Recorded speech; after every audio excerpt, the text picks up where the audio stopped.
Well, Tucker wasn't very good. He was in a place called Chalmette, which is in St. Bernard's Parish, a little bit south and east of New Orleans. And while the president was meeting with some of the first responders there and the mayor, the parish officialdom, the president of the parish, was actually in Baton Rouge at the time, meeting with about 1,000 residents who have taken refuge far north of New Orleans.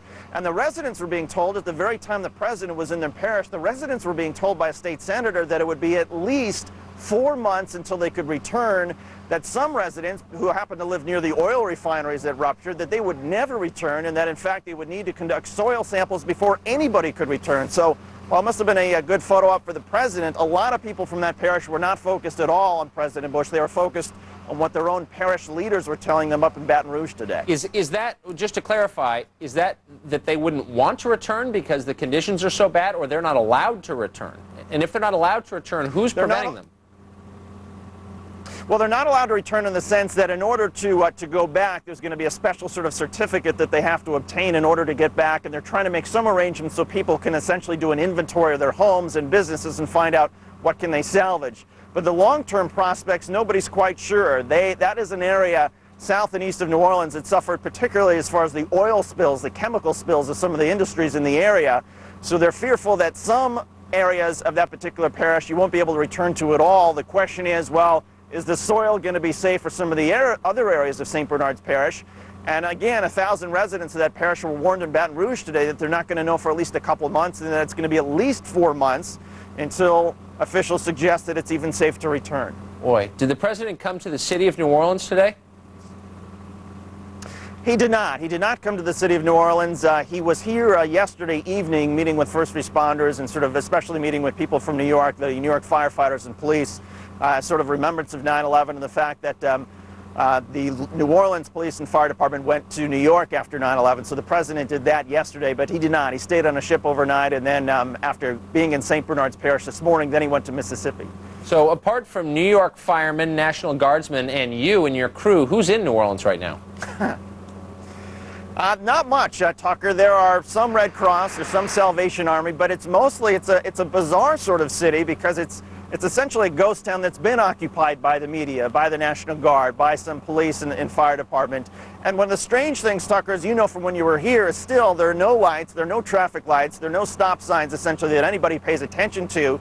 So one of the hazards in the city for everybody has become, there were a couple near accidents where people would come to intersections and nobody would stop because nobody's paying attention to one-way streets or to traffic signs, and there are no road rules here. It's sort of drive at your own risk. So that's one of the weird aspects of the city. It's a ghost town. The only people here are essentially emergency personnel, fire and rescue, National Guard.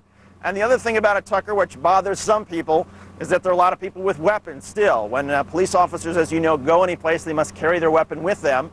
And because there's so many various police jurisdictions that are here, everybody's got their firearms with them. So it's just sort of a jarring sight to some people. So what about in the French Quarter? I know that last week there was still at least one bar open. There were still people living there. Are all the residents gone? As near as we can tell, just about all of them are gone. I would say maybe a couple of dozen, and that one bar apparently is still trying to do some sort of business, although they've been warned they're not going to be allowed to get any more supplies. Once they leave the city, they're not allowed back in. But for example, one of the things that's happening, the sort of social life for New Orleans right now, is that the Sheraton Hotel, which has become sort of a place where firefighters and police can stay and get a hot shower, they've got generators there to try to put the electricity back on. They're also welcoming the media so that every night from 6 to 10, yours truly can go over there and get a drink and make a donation to charities that will go to the hotel employees. But that's it. As far as any socializing, any sort of social activity, it's that balcony of the Sheraton for a couple hours each night. And I don't know about you, but I'm not so keen on hanging out with some sweaty camera guys at the end of each evening, as much as I respect the guys we work with, but there you have it. I have done it in cities around the world. New Orleans got to be the weirdest city on the planet right now. David Schuster, there live. Thanks a lot for joining us, David. See you tomorrow. Thanks, Tucker. I appreciate it. A major power outage left huge portions of L.A. without electricity this afternoon. NBC's Michael Oak, who was there for the entire episode, he joins us now. Michael? Tucker, things here in Los Angeles are relatively back to normal. In fact, I'm here in North Hollywood at a fairly busy intersection. You can see that the traffic lights are working normally.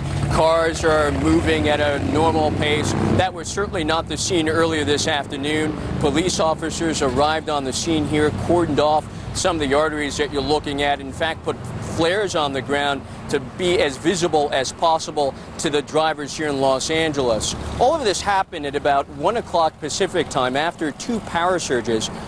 There was a complete blackout in parts of Los Angeles as well as the San Fernando Valley. City officials today telling us that it was the result of human error, that something happened at a power receiving station that caused all of the electrical power to be put out.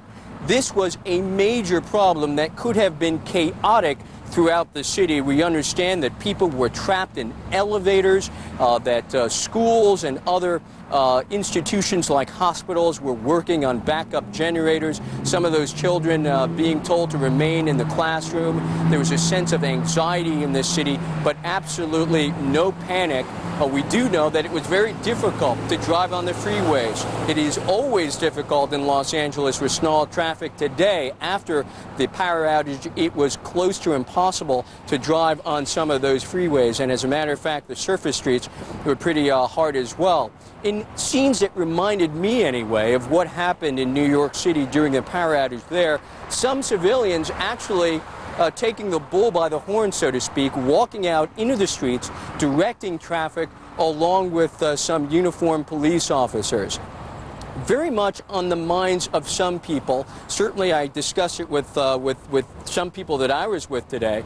The coincidence, the fact that this reported terrorist tape was unearthed this weekend, citing Los Angeles along with Melbourne, Australia, as a possible terrorist threat in the near future. But we should be very clear about this at this point. Of course, there was absolutely no threat to the city, according to city officials, and in fact, it was a cause of human error. Tucker? Michael Oku in Los Angeles. Later in the show, we'll have a Los Angeles city councilman on to discuss that very topic in greater depth. Finally, to Washington, where confirmation hearings began for a man who may have a hand in American law and life for generations to come. If confirmed, John Roberts would be this country's 17th Chief Justice. He faced no questions today, but he did lay out his vision of the High Court. NBC News' Pete Williams has more. John Roberts introduced his wife and 2 young children. You'll see she has a very tight grasp on Jack. Gamely listened for 3 hours to Judiciary Committee members, then spoke just 6 minutes, saying a Supreme Court justice should not make the law but must serve as an umpire. I will remember that it's my job to call balls and strikes and not to pitch or bat.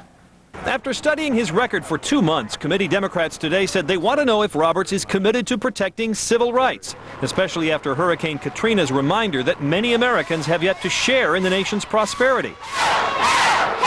As one nation under God, we cannot continue to ignore the injustice, the inequality, and the gross disparities that exist in our society. The committee's only woman said a key issue for her would be Roberts' views on the constitutionality of abortion. It would be very difficult, and I said this to you privately and I said it publicly, for me to vote to confirm someone whom I knew would overturn Roe v. Wade. But committee Republicans said Roberts should not have to say how he would decide any question. If you pledge today to rule a certain way on an issue, how can parties to future cases possibly feel that they would ever have a fair day in court? At day's end, it was his turn. One of the nation's most gifted lawyers, with himself for a client now, spoke briefly and without notes, promising to keep an open mind if confirmed. Mr. Chairman, I come before the committee with no agenda. I have no platform. Judges are not politicians who can promise to do certain things in exchange for votes. Roberts supporters predict a strict party line vote of approval in the committee, 10-8. And unless the next 2 days bring a surprise, even Democrats say he'll be confirmed. Pete Williams, NBC News, Washington. Coming up, Hurricane Katrina was a natural disaster. What happened afterwards was unnatural. So what did go wrong? We come back, a thorough examination from the White House to the streets of New Orleans. Stay tuned for that. Plus, President Bush said today that Hurricane Katrina did not discriminate, and neither will the recovery effort. Some are claiming it has discriminated already. We'll discuss the race angle next.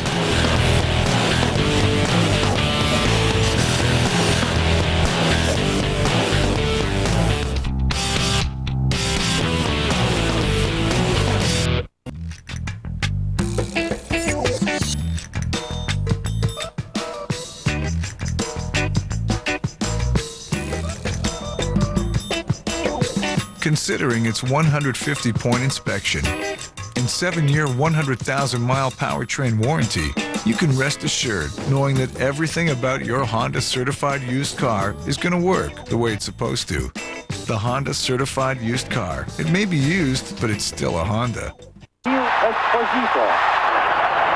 let's hope that's not the story of our trip to Moscow. Hey, I got smarter since I quit hockey. I switched to Vonage. You can make unlimited calls to the U.S., Canada, Puerto Rico, all for just $24.99 a month. That's incredible. Got high-speed internet? Call 877-486-ESPO. Get 1 month free. Offer also available online and at these fine retailers. Glad to see hockey recently got smarter too. Vonage, the leader in internet phone service. Coming up, how Bush blew it. A revealing look inside the administration's shocking mismanagement of the hurricane relief effort. Stay tuned. 10 years ago, this company was just a crazy dream. But we hung in there together, went through countless meetings, a timely refinancing, and way too much Chinese takeout. And you know what? This little business, it's not so little anymore. How long should we let your Morgan Stanley guy go, Bob? Leave him alone. He's on a roll. When you work with a Morgan Stanley financial advisor, you get someone unusually devoted to your dreams, one client at a time. Check this out. It's the Mercury Montego. Montego reinvents the car with one great idea after another. Can your car do this? Sit up higher for a better view. Go ahead, cross your legs. There's plenty of room here. Lots of room here, too. All this plus 29 miles per gallon on the highway. The only car that can do all of this is this one, the Mercury Montego. Now drive the 2005 Mercury Montego for $21,454. No hassles, no gimmicks. I'm not what you would call a do-it-yourselfer. Like that time with my new HD TV. Thankfully, to get high-def programming from Comcast, I didn't have to install anything myself. One call and they did the rest. Now I get all these great HD channels, HD TV on demand, even an HD DVR, all without buying any expensive equipment. They really saved me from myself. That's HD made easy. Comcast. Get an exclusive rebate from Comcast when you buy a Panasonic HD TV from Comcast.Panasonic.com. MSNBC tomorrow. Why was the government so unprepared? Chris is in New Orleans to put those responsible on the hot seat. Hardball. MSNBC tomorrow at 5. Tomorrow, what's being done to make America more prepared for natural disaster? Joe's live from the Gulf Coast, Scarborough Country. MSNBC tomorrow at 10.